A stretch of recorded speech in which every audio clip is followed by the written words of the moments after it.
Good morning. I am here with another beautiful message. This message came to me early in the morning. It is from the spirit of the boy, the most recent news article of the boy who was exercised to death, forced to exercise like up to 20 hours a day, starved, beaten.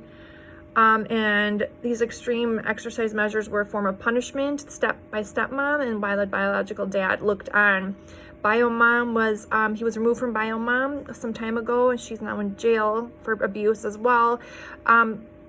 This boy, the abuse ends in this life for him. He actually had been praying for a new life, and divine stepped in and removed him from this situation, and his soul is now healing in love and light. And he's coming through with a message for the brother. There was a brother in this situation, or a brother figure of some kind, that could have spoken out but chose not to, chose to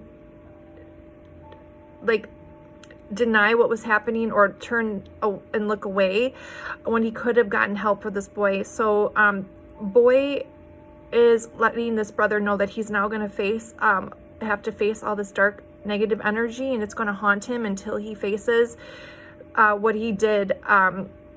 Like the boy that died seems to know his parents are psychotic, but the pain that he has experienced most in his heart chakra is from the brother. And I heard the song Stitches by Shawn Mendes, but I know the words. I looked up the words. I know it's about a romantic situation, but I heard it this way from him. You watch me bleed until I can't breathe. I didn't know if I would make it out alive. I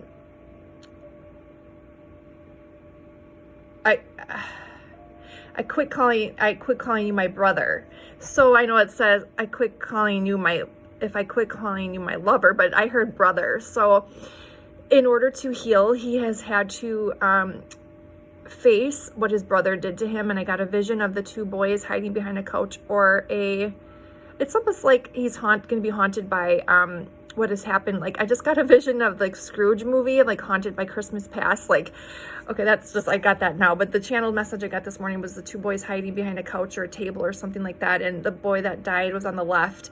And they were looking up over the couch or counter or table or something and seeing the abuse going on. And the brother that's alive crouched down and said, no, I don't want to look. And the boy that passed away, lifted him up by the neck and he said, no, you need to look.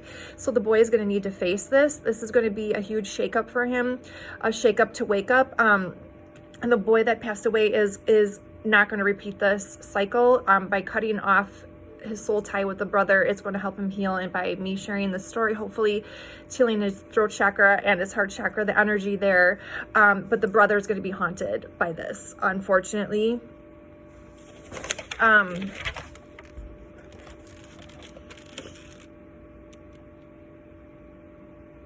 Yeah, he could have maybe been saved if he would have been brave enough to report what he saw, but my solar plexus, I wanted to puke channeling this. This is going to haunt him.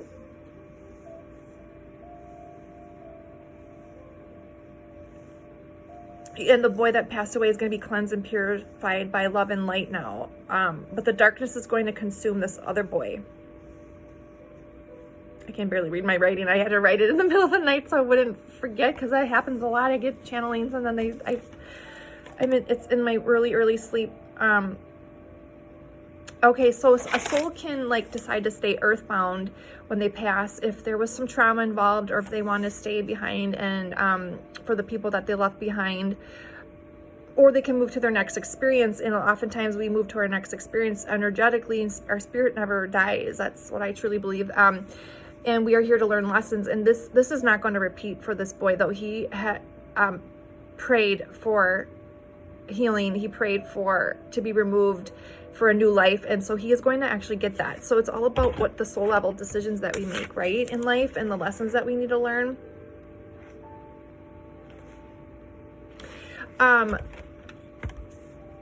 So he seems to be in some kind of healing stage right now. He didn't want to move on to that. We have free will. Our soul has free will. At any point we can make changes, and it's all about intention, intentions that we set. And this boy, I don't understand people. I don't know how, I'm a mom. I don't know how this could have happened, but so proud of this boy for not letting his trauma be all consuming in him to sell his soul.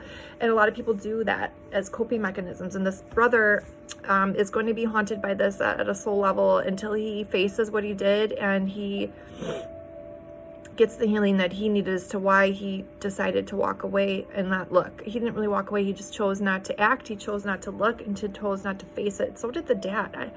I don't know. I don't understand, but this is not what's happening. Karma is real. Karma is just consequences to actions. And there's dharma too, which is good consequences, but we need consequences in order to learn. And sometimes the consequences are us having to face the things we've done, facing the shadow, the things that we can't see. So I'm here to help shine light in the darkness. And after I channeled this message, I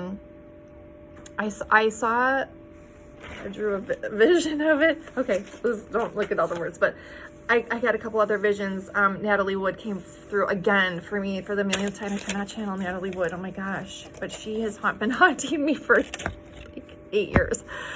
Ever since I read all her, the biography, not the biographies, the stories about her and things like that. I can't get her out of my mind. So sometime I'll be brave enough to channel that. But anyways,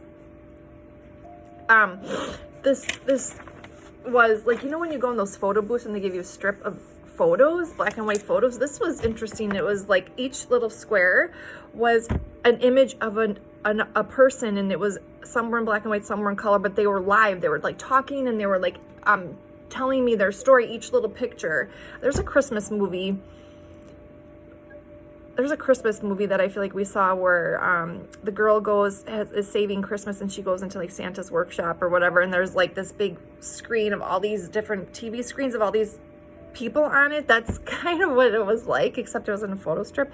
And what I got with that is like there's many stories that are unheard that deserve to be heard, and many of them children who were vulnerable, and their story matters. And like, I feel like they need to be heard, and if I can help them in any way, I will.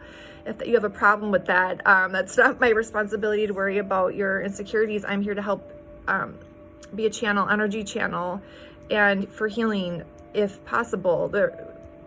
We can heal in this life, and it doesn't matter if our body's here or not. Anytime our soul makes a decision at the soul level and sets new intentions, we can heal. So even that's why you can channel energy from people that have passed away, because the body dies does not mean that energy doesn't die. It's no different than you having a loved one that you may not be physically with. You could be halfway across the world and still love them, right? There still can be an energy of pain even, or of anger. Like, that's no different. So that's what this is, and I'm here to help break the stigma of that, and